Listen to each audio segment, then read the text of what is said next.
you talk about leadership, especially when you see some of the female young age, they really trying to and interested. What would be not necessarily as advice, like just learning from your journey? What would you suggest them to consider, think about, or yeah? Well, I think the reason I'm here is because my priority has always been the family. And when you have your core value, it doesn't matter whatever change outside, it's going to be up and down all the time. And you will find you got pulled down by your own people, find that the people you least expected to be your oppositions became your biggest enemy. Those kind of things will happen. I think, wow. Yeah, I like what you're saying. It's like really know why you're here for. Yeah. And even with the journey, like who are you fighting for? Because you're not fighting for yourself, fighting for, so you wouldn't shift just because someone disagree with you. Yeah. And then, I know that people will say that I've got all sort of nicknames. I'm stubborn, or I'm staunch, or I'm tough. But the thing is that I know what I'm doing is right. Yeah. Well, I will have to say it because people don't know you. I wouldn't. I think all that came with the injustice, like because you want, I know you're not. I know But when you were in the meeting space, when you try to bring out the questions, you get those people who are very good at articulating things. They just dodge your questions, and you just have to keep bringing them back and say, that's not answered my question. My answer hasn't been questioned. Wow. You haven't been talking about my point. Wow. And maybe you're missing my point. Here's my point. So you can't. That's why people say that I'm stubborn, because I keep bringing them back. I think that's called authentic leadership. You wouldn't let people get away sitting there and believe that they can use nice phrase and the way to talk around things and still not answering the question. Yeah, I'll say it that you're still not answering my question. And I find it very interesting as that they probably don't have that sort of direct challenge in the past. They went, okay, but what I'm trying to say is... But Eva, that's what I want to say, that's why the authentic city studio is for the whole purpose. If we keep in mind and not challenging authority, we'll never get to where we need to be. I think it's hard, but because I know, sometimes sitting there and really fight for what you believe, you could be the only voice. It could be lonely at times. I remember one of the phrases that Auckland Council now is also liking to use that is that when they were talking about they try to reach the hard to reach people and blah, blah, blah. And they were sitting there and I said that, well, actually for us, you guys are the hard to reach. Yeah. Because we don't know the system. We don't know how to navigate. We don't know how to access your service. So speaking of hard to reach, you are the one hard to reach. Wow.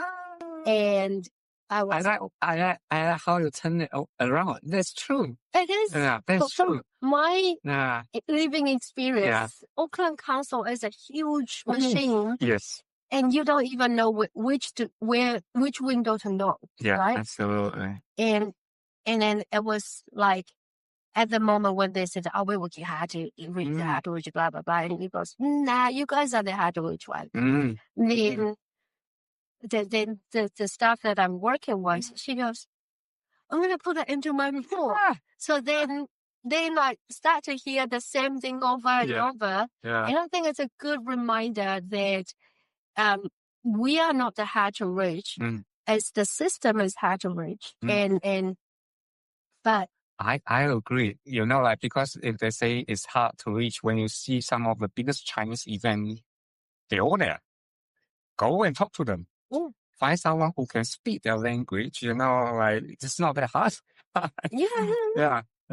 And you do have Mandarin speaking, Cantonese speaking stuff. Yeah. Why can't you send them back? then you do see some young leaders who has good education, good position of job. They came to talk down to you, and that's when I love to verbally slap them. Verbally slap, okay, not physically. Yeah. One of them. So sometimes you will find it hard to talk auntie at the times. That will be because I pick up something is not quite right. Yeah. We were talking about this. I think as one of the half you'll say, and this finance people from council, Chinese person tried to tell me that you need to support us. Have you say and blah and blah and blah. And I was like, but I don't understand. As that, when you pay huge money to the experts for the investments and withdraw all the grassroots support, how does that even make sense? And of course, they have the nice accounting terminologies and all that. And I was like, stop right there. I don't understand the terminology. I just see what it is. I agree. And the young people, when a real leader will be doing things like, good idea, I'll bring back, and then have a discussion. But what he's trying to say is that, no, you don't understand. I know. And I was like, for real, I don't understand. I agree, because that's what the biggest mistake over and over again is they invest so much money, design the questionnaire and all that. However, the questionnaire designed in a way that does not speak to the people who live in the situation. So I agree, like such a huge gap. It's like when I look at the questions, I can't relate to it, even though all they are relatable. So I know where you're coming from, and then so they kind of like, oh, you don't know all this jargon. It's not, come down to the level of the people who is going to be impacted. Stop spending all that useless money to make things look good, but it doesn't really engage with the community. That's what I keep saying to, I know that we all quietly said, oh, this is a tick box exercise. But what I love now is that I actually say to their face. Yeah, of course, I know. I'm with you too, Eva, because my frustration same. Sometimes I know all the jargon, strategy and all that. Layperson wouldn't go and read them. Like, why seriously, and yet I haven't seen anyone or any government willing to truly make the language so accessible that they can see themselves in it. Because they still can't, because all this lovely, fluffy, English first. Well, when I guess that where the struggle starts is that when you see the question that doesn't relate to you, you will ask very practical questions, right? Absolutely. And the standard answer will be, this is at the strategic level as a high level. Same thing, I roll my eye every time I heard that. And I was like, but it doesn't come when it comes. It can be implemented at the grassroots level. People don't understand, we've both been in the sector for so long. Of course, we understand, but even we struggle to see ourselves. It's like, if I step outside, not, as the professional and just a lay person, it's like, can I really understand what is this about me that I just like, no. Yeah. You don't. Can I see myself in there? No. No. It's like just government jargon. Nice, whatever, but it's like, I can't relate to it. And then you get the same people go to talk about the same thing over and over again. Yeah, you see people, and especially now in the events. I remember in the past that we will be asking questions that how can you do this? How do you make sure that happens? But now everywhere you go, you find people asking for fundings. And sorry, I shouldn't laugh because it's a tough time. Sorry. That's what I feel. But that's true. You see everyone. That's true. Going back to the early years, that I remember the same struggle as well. Yeah. And over these years, experience the same, that there will be people go straight to the funding issues. Yeah. But, Yeah. Yeah. Yeah. The thing is that funding doesn't solve all the problems. No. Resources is. Yeah. Better use of them. Absolutely. Yeah. Yeah. And then people keep saying that we're short of funding and the budget cuts and whatever. When you really want to do something, that's not going to be an issue. Yeah. Hawaii project, for example, we start from zero. Yeah. Yeah. Mount Roscoe Collective, for Yeah. example, we start from zero budget. Yeah. We All that came from people will, isn't it? wanted to do it. Yeah. And Mount Roscoe Collective, we start from no funding. We don't apply fundings for the collective. We apply fundings for the project, and we allocate, like Sister Fatima does the main heavy lifting thing, and we do the small bits and pieces around it. And then there will be youth programs, everything else. It's not because the funding is, well, English is not our first language. We don't write the things we want to see. But we see the needs. And I remember one of the events that our minister said that your people need to, can't remember exact word, but basically he said that you guys need to be more educated to get a higher job. And we got this professor. I love her for that. Yeah. She said that the statistics tell you that our migrant youth have higher qualifications than you guys. Yeah. And I was like, yeah, it is. Yeah. Oh. But then second and third generation Asian New Zealanders, they have the same education. They have the same English level. They probably work hard as their parents as well. Yeah. The only reason is because we hold our culture and we're not blending to the local culture, and we became, in the hierarchy thing, we're always at the bottom line because you can only get to a certain level. Yeah, absolutely. And it stops there. Yeah. That's why when we have our young people come up and say, I've got a plan to do this, we try to help them to make sure that let's make it happen. Yeah, and to make sure that they don't feel there's a limit. Exactly. Because to a point, we cannot feel like, oh, there's a limit. We might just, it's probably the city already and whatever.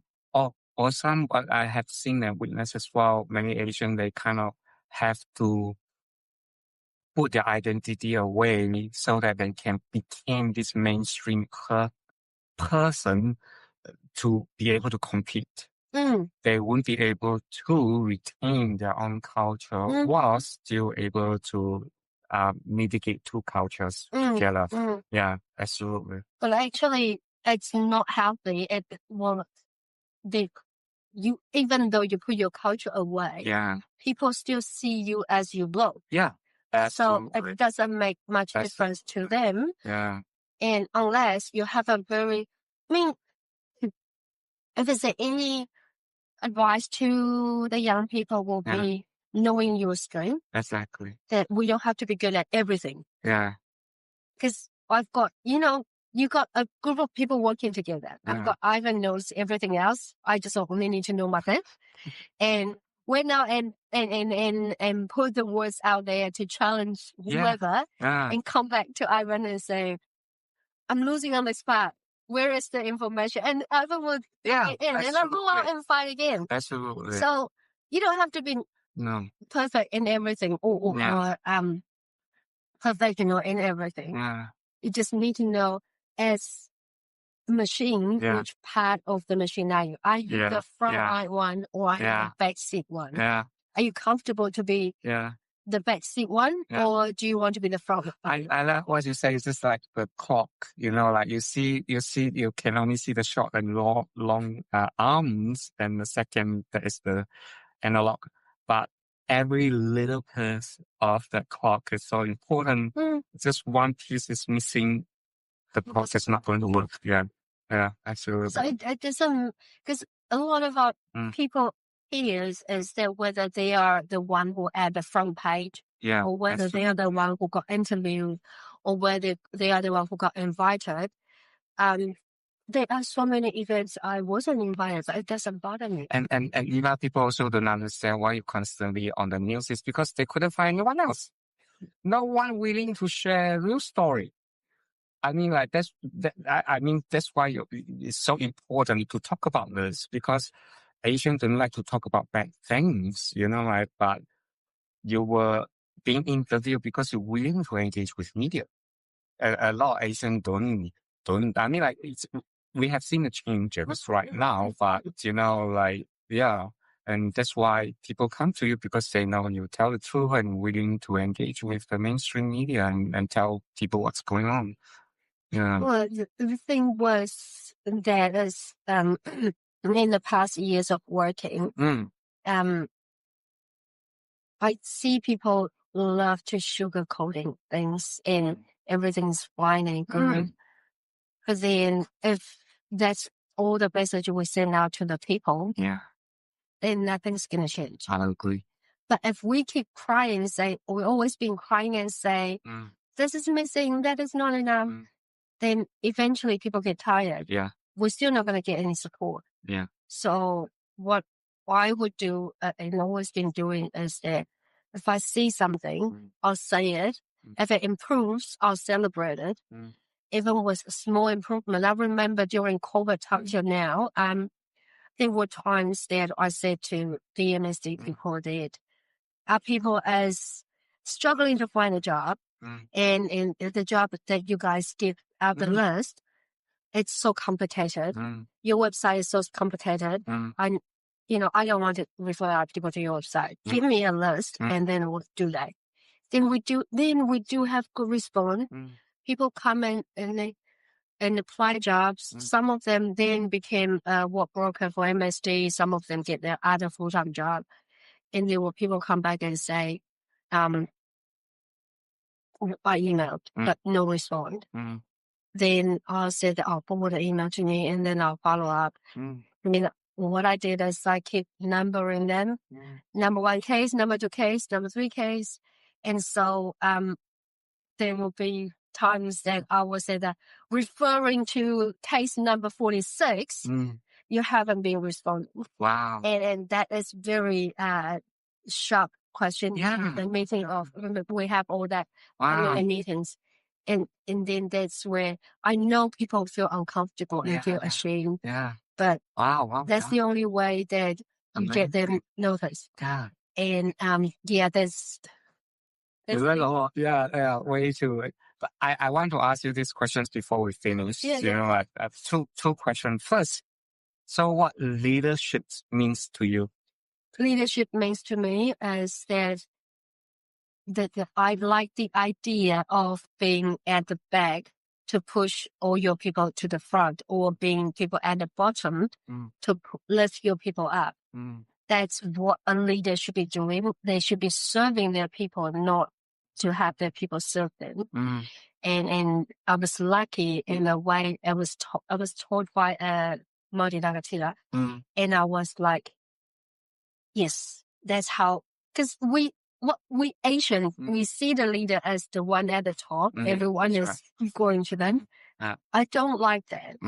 So when he said that, a true leader to Malta is to lift your people up, and I was like, that's right. That's what I felt too. And so there are times we just love to sit in the back seat and have the young people running around, experience themselves and be the leader they wanted to be. And another questions I really like to ask is, what advice you would give to your younger self, especially the one that first met me? Would you even thought about it's such a long journey, isn't it? I know. I remember at the time you told me that that I would do something great. We just don't know it yet. I think what I would say is toughen up and believe in yourself. things will look hard at the time, but nothing is permanent. And then I also want to share with people, like people probably wouldn't even have any idea some of the toughest things you have to go through, which you wouldn't talk about it, but they only see the Eva that's standing in front of people talking and all that. But man, some of the things they went through are difficult, but you could have just give out everything, but you didn't. So I think it's also because of the upbringing. I believe my grandma is a Thai, and she believed that nothing can be solved. So I believe that just hanging there, things will be solved out. And then the life experience tells me that things are actually going to happen at the right timing. Wow, that's the wisdom. It is happening. I remember during COVID time, we have this huge argument around vaccine and people turning to each other and fighting against each other. And then you could see it's an endless battle. And it's good to know, pick your fights. That I look at the conversations and think, this is not where I want to spend my time on. So I walk away and work on full puzzles, which it turns out as this, rather than spending time online and you actually do a real thing. And that's why I say that life keep me grounded as that. At that time, I got a call from a dad. He goes, I'm so embarrassed to say, but I can't even afford a nappy. Then I think, why am I wasting my time? Attending the meeting, which nothing changed. And not doing anything. People, and then when I can actually just simply drop a nappy to this dad, it switches your mind. There are times that people will say, why didn't you give up? And the reason will be, I don't think it's a time to give up. And there were things that I would believe that this is not the time to give up. Or I might be just as stubborn and think that I'm not going to give up on this. Like the full parcel thing, we were hitting so many walls for 4 months minimum. People keep turning me down, turning us down and then back and all that. We finally had a meeting, which we have that poker face, and he goes, we've already had the service in. And then 3 of us women and the other side of the computer, we were like, oh, this is so serious. But someone has to say something. Yes.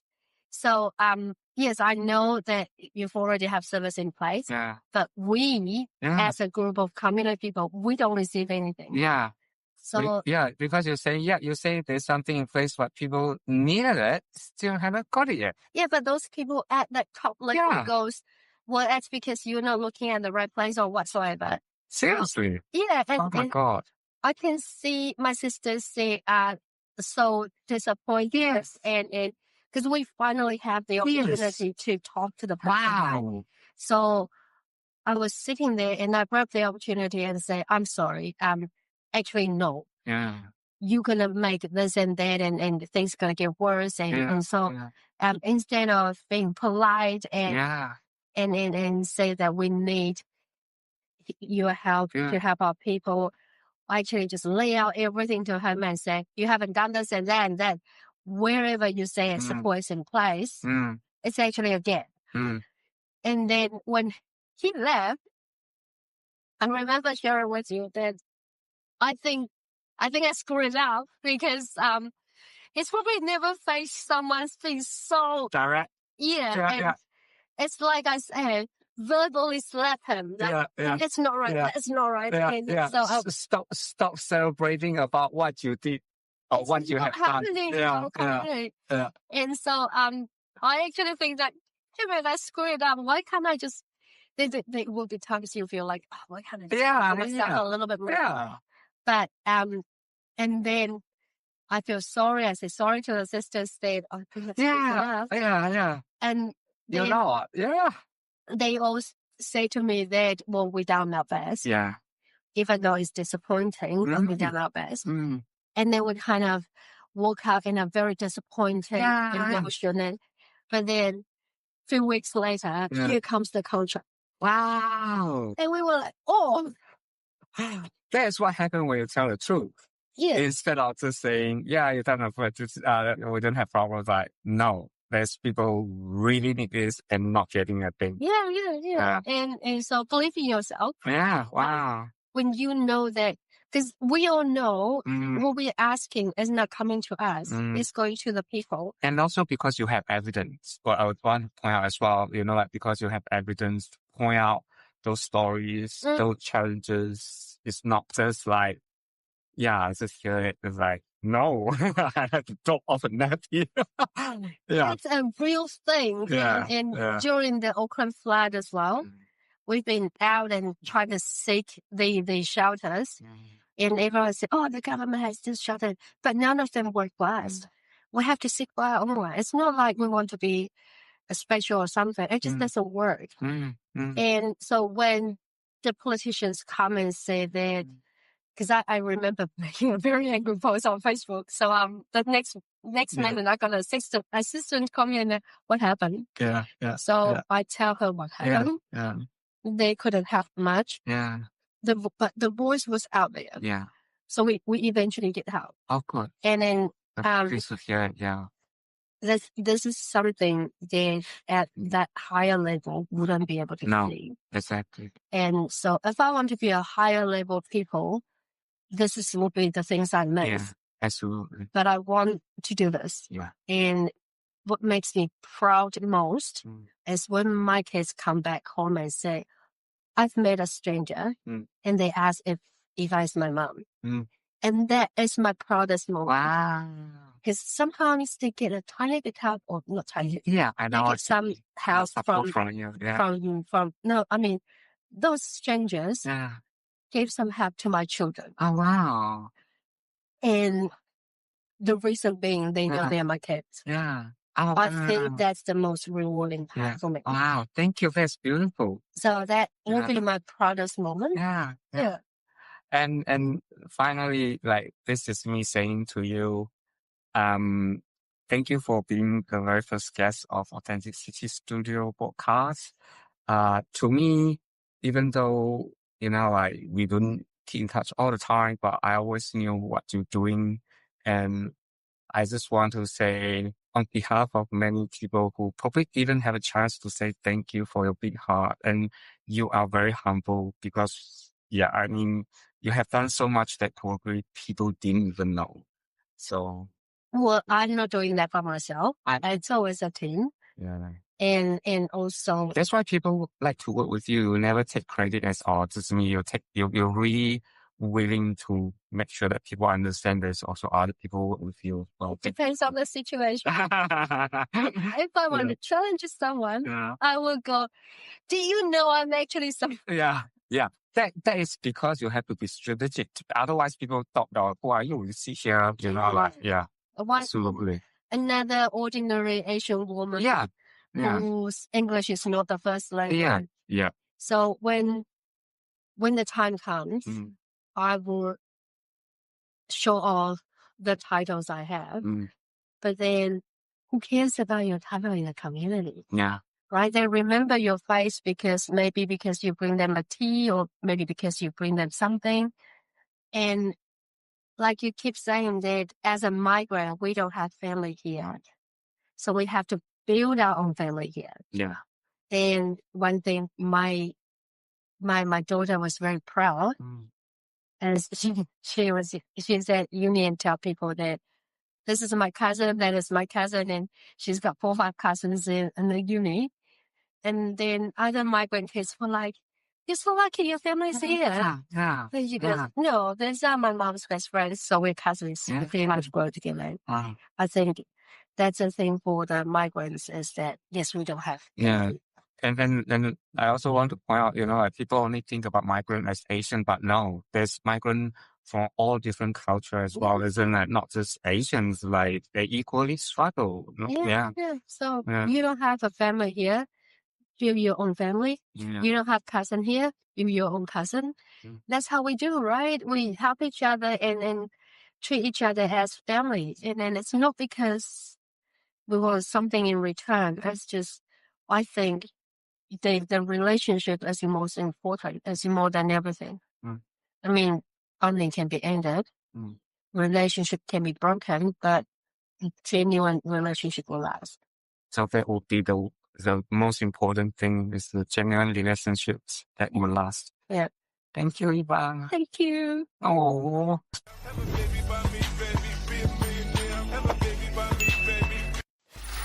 Free audio post-production by alphonic.com.